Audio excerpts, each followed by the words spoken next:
Hi everyone! Welcome to the Empath Tarot, guys. Another love reading, timeless and general. Take what resonates lang po. Maybe some part of the reading makaresonate kayo. Some part of it hindi. Tingnan natin ngayon kung anong love connections, lessons in life and guidance ang ating mababatid. Mga aral sa buhay, pag-ibig, mga gabay. Tingnan po natin ngayon. Spirit guides, send me messages. Love connections ito, lessons in life and guidance ang ating mababatid for this reading. Mga aral at gabay sa buhay, pag-ibig.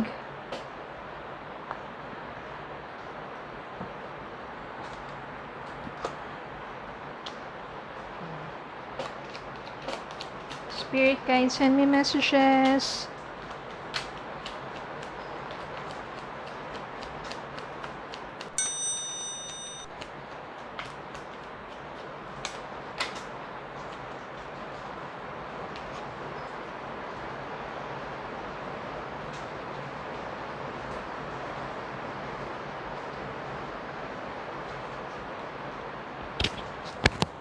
Knight of Cups, Five of Cups, Sun, Ace of Cups. Naku, malakas na dito ang mga water sign. Cancer, Scorpio, Pisces, High Priestess, Three of Cups. Oh, malakas talagang water sign dito. Puro cups. Judgment. Chariot. Cancer. Yan. And Three of Wands. Kuha pa tayo isa. Bottom of the deck. Knight of Pentacles.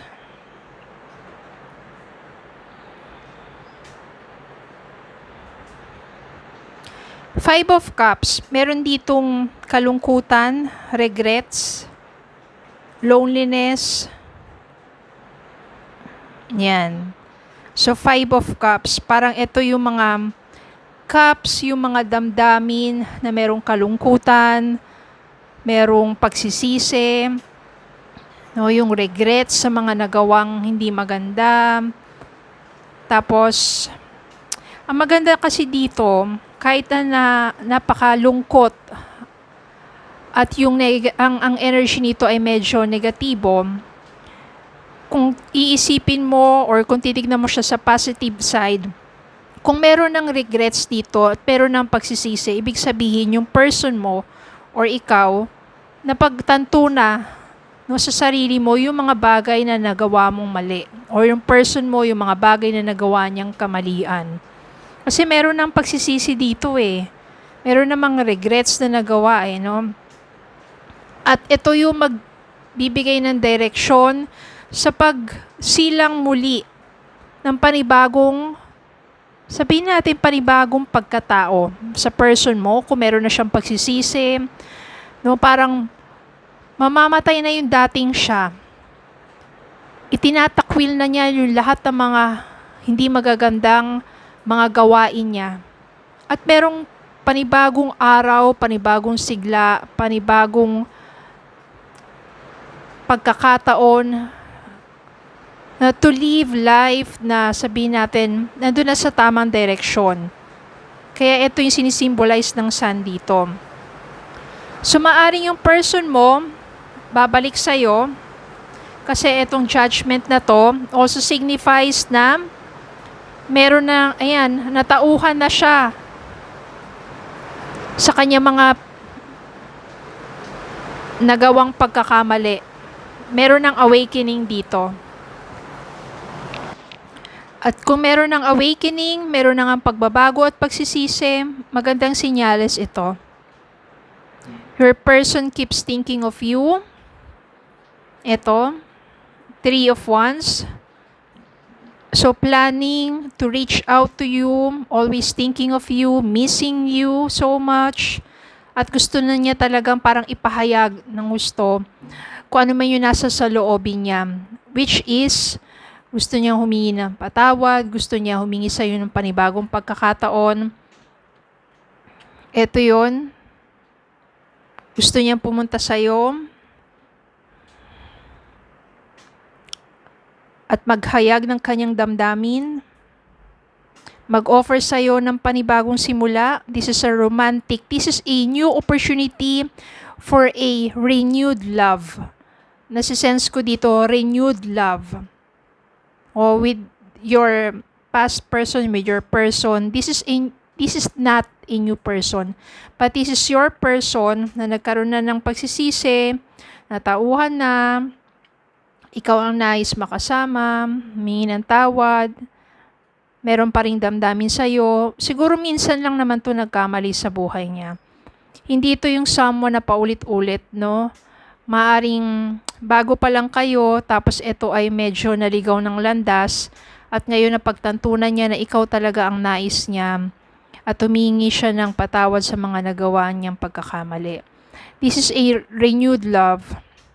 No, nandito si High Priestess, ibig sabihin, yun na, alam na niya ngayon kung ano yung tama at mali sa naging takbo ng relasyon ninyo. At alam na niya ngayon kung paano ituwid ito, yung mga pagkakamali na yun. Kaya naman yung person na yun, talagang hindi siya mag-aatubili na bumalik sa'yo, nasuyuin ka, at this time, this person is offering you a more stable relationship. Okay, nandito talaga yung feelings eh. Mas nag-mature na tong taong to. So, malaki yung pagbabago nito. Spirit guides, send me messages. Angel messages, angel guidance for this connection.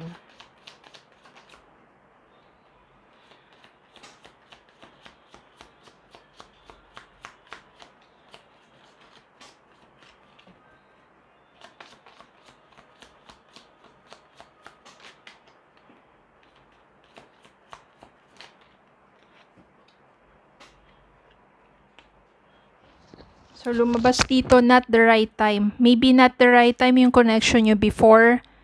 O kaya hindi talaga kayo in alignment. Maybe it's not the right time yung connection nyo before, yung relasyon nyo before. Maybe because you were too young, or your person is not that mature enough to handle relationship. Meron ditong get more information. Ito yung gagawin ng person mo. Your person will get more information about you, lalo na kung wala na kayong contact, or kung ayaw mo siyang kausapin muna. Gagawa yan ng paraan para talagang malaman ang mga pangyayari sa buhay mo sa ngayon.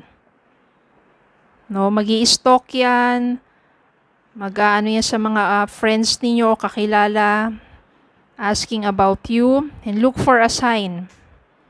Look for a sign. Kapag ramdam mo na, di ba, kinakabahan ka ng hindi mo alam, maaaring that's the sign, that's a sign that your person is thinking of you, at malamang sa malamang, kukontak yan sa'yo, or mabibigla ka na makakaharap mo siya. Because that person will do everything to reach out to you.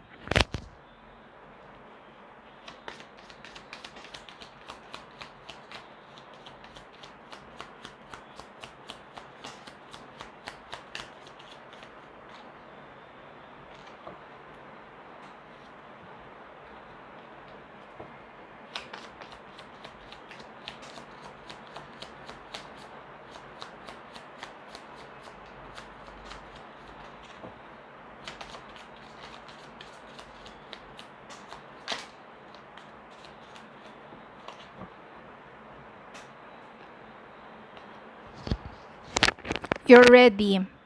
Maybe ready ka na para kausapin siya. Maybe ready ka na to forgive that person. Maybe ready ka na to accept that person.